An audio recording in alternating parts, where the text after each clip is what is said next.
Hello and welcome again to another video on chemistry revision. For this video, we will continue our revision on redox reactions or oxidation and reduction with a focus on oxidizing and reducing agents. Okay, so before we start that, let us take a look at what exactly are oxidizing and reducing agents. Oxidizing agents are basically substances that cause another substance to be oxidized, and it does so by giving oxygen, removing hydrogen, accepting electrons, or increasing the oxidation state of the other substance. Whereas a reducing agent is an agent or a substance that causes another substance to be reduced, and it does so by removing oxygen, giving hydrogen, donating electrons, or decreasing the oxidation state of the other substance.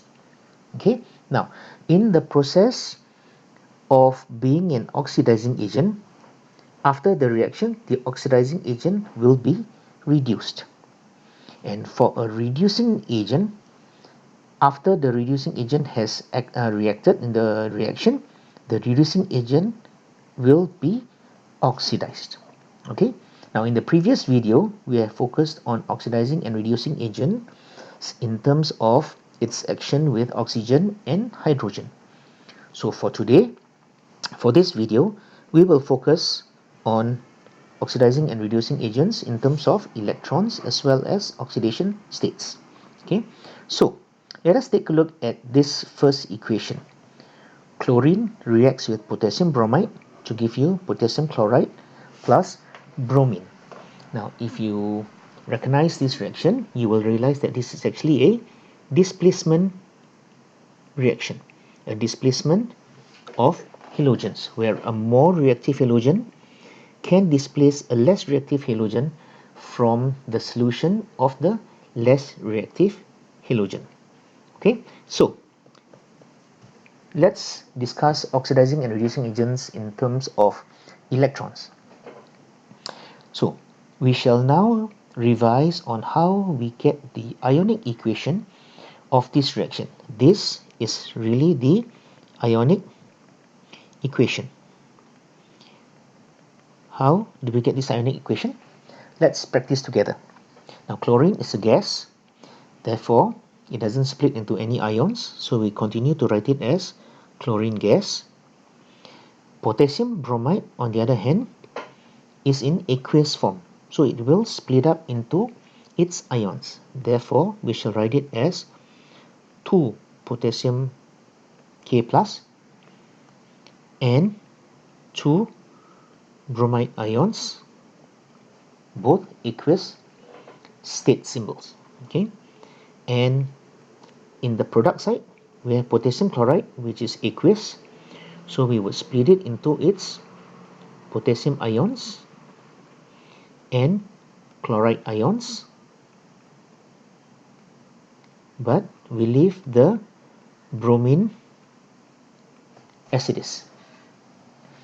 Now that we have split up into its individual ions, we cancel off the spectator ions, and you can see that the potassium ion remains unchanged, so we cancel that out, leaving you the final ionic equation, which is here. Okay, so now that we have split into its we've gotten the ionic equation, let us take a look at the charges. Chlorine is a gas here, so as an element it would have no charge or charge of 0. The bromide ion has a single negative charge. The chloride ion, Cl minus, has a single negative charge, while the bromine here would have no charge because it is in its elemental form. Okay, so now let's try to determine which are the oxidizing and which are the reducing agents. So let's take a look at the bromide ion first. We can say that it has a charge of -1, but after the reaction is complete, it has changed to bromine with a zero charge. So the charge has gone from -1 to 0. Now, do you remember? If something has gone from -1 charge to 0 charge, did it lose or gain electrons? -1 to 0 means it would have lost electrons. Okay, and losing electrons, can you remember oil rig? Losing electrons, oxidation is loss of electrons. So bromide ion has been oxidized. Okay, now so we say that the bromide ion has been oxidized to bromine. But what has caused the bromide ion to be oxidized? It was chlorine.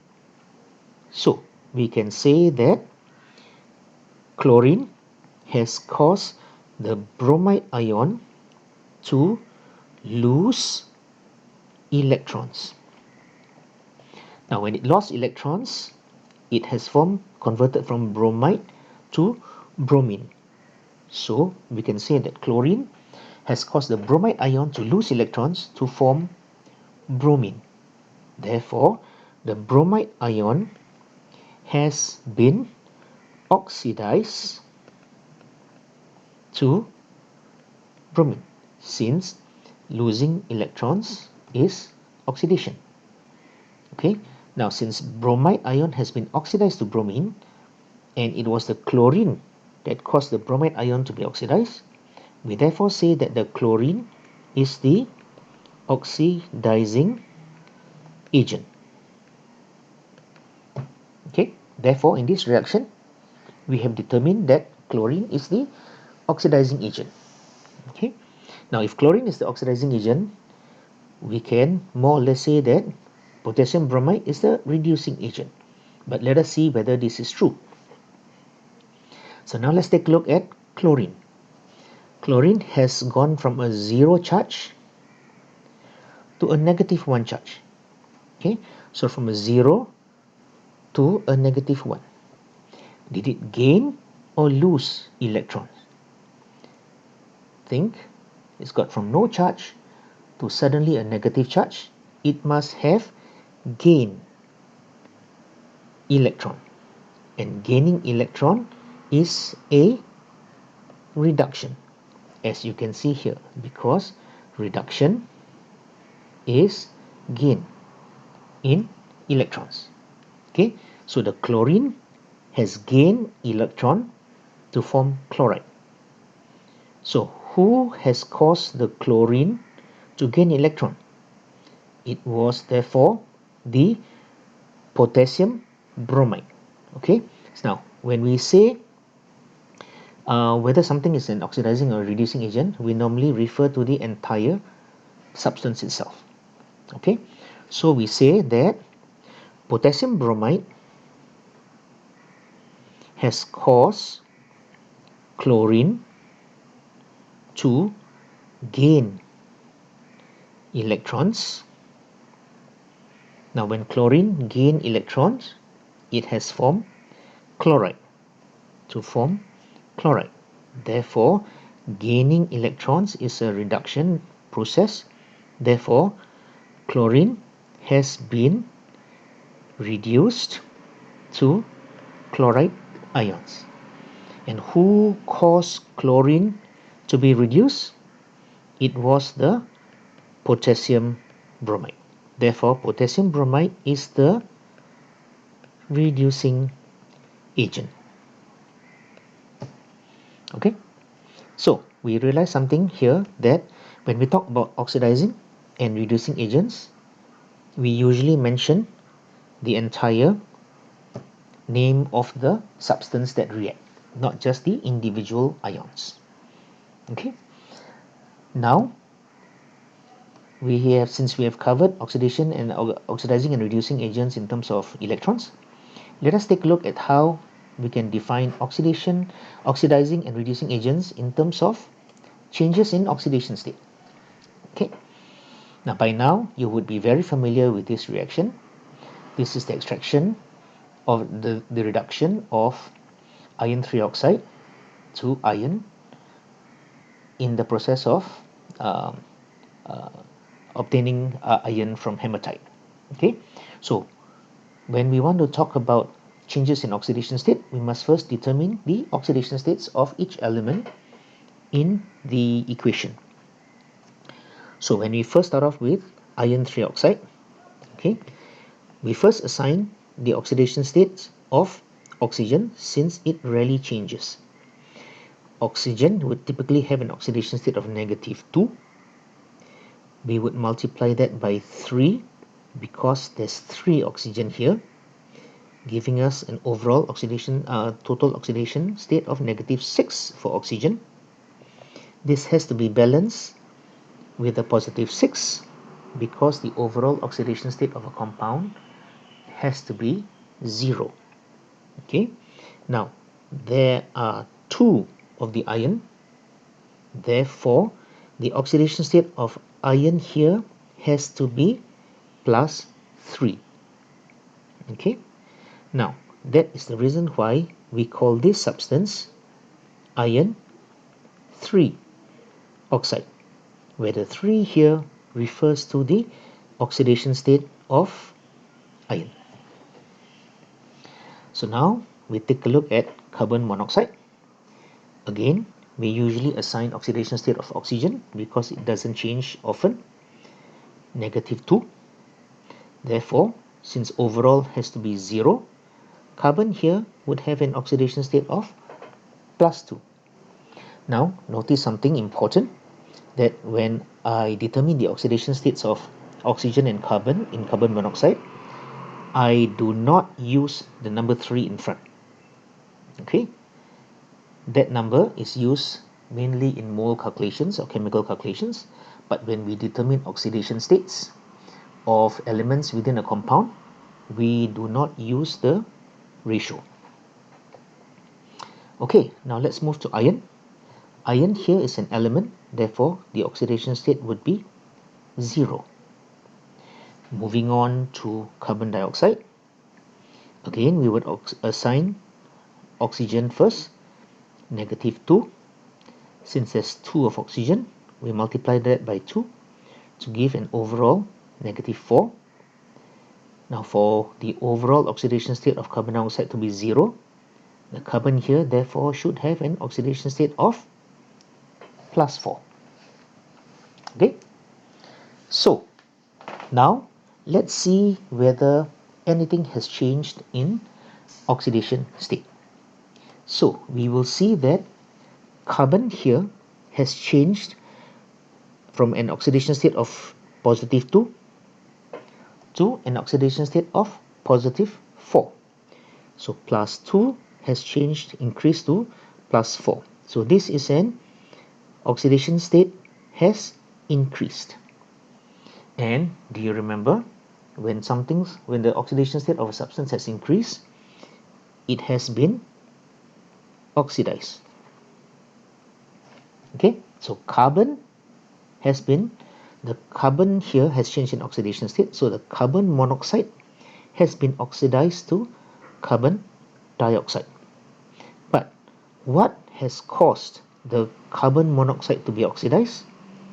It is therefore the iron trioxide. So we can say iron trioxide has caused the oxidation state of carbon, okay, to, how did it change? It has increased. To increase from what it started off.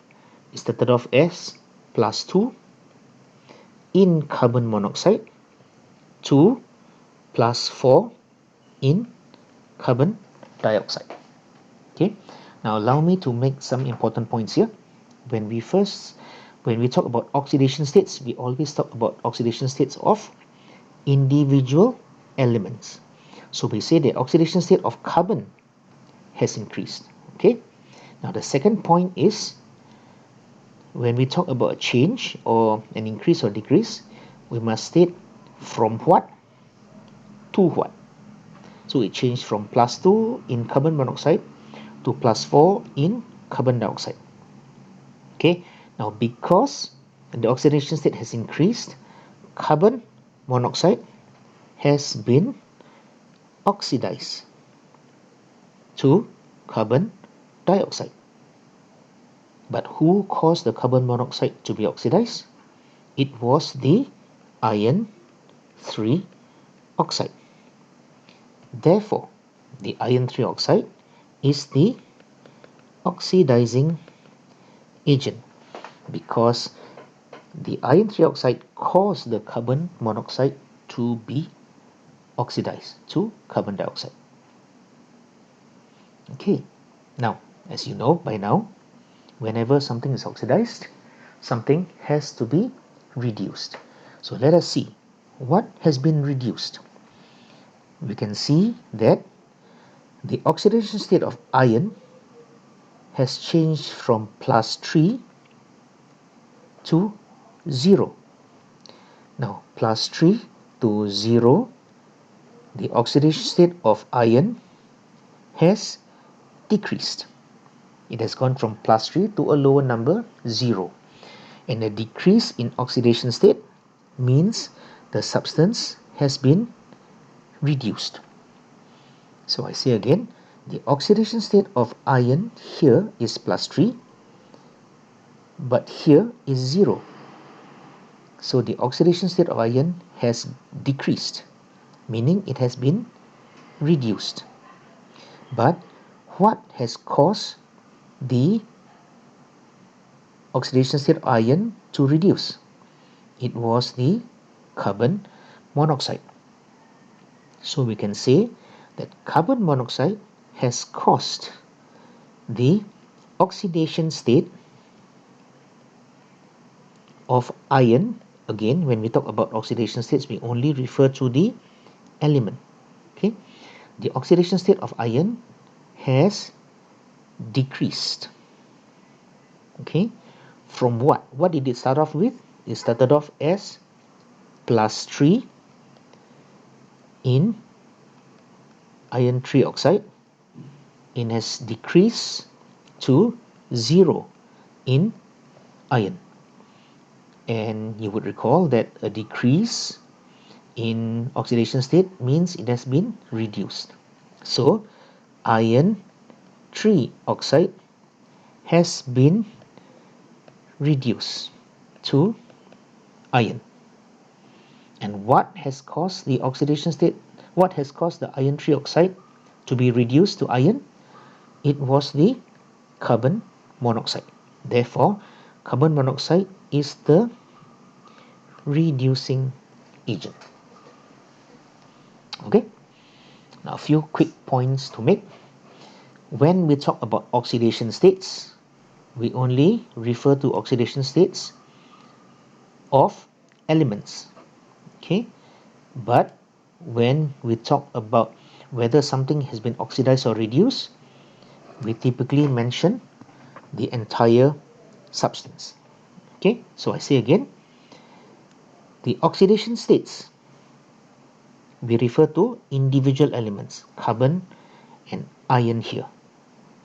But when we talk about whether something has been oxidized or reduced, we say the whole substance or chemical or the compound is the oxidizing, has been oxidized or reduced, and therefore whether that substance is a reducing or oxidizing agent. Okay, so you can go back to any part of the video to review the steps again, but basically this section covers oxidizing and reducing agents in terms of losing or gaining electrons, as well as changes in oxidation state. So I hope that this video has been useful, and watch out for our next video on other oxidizing and reducing agents commonly found in the lab. Okay, alright, thank you, bye bye.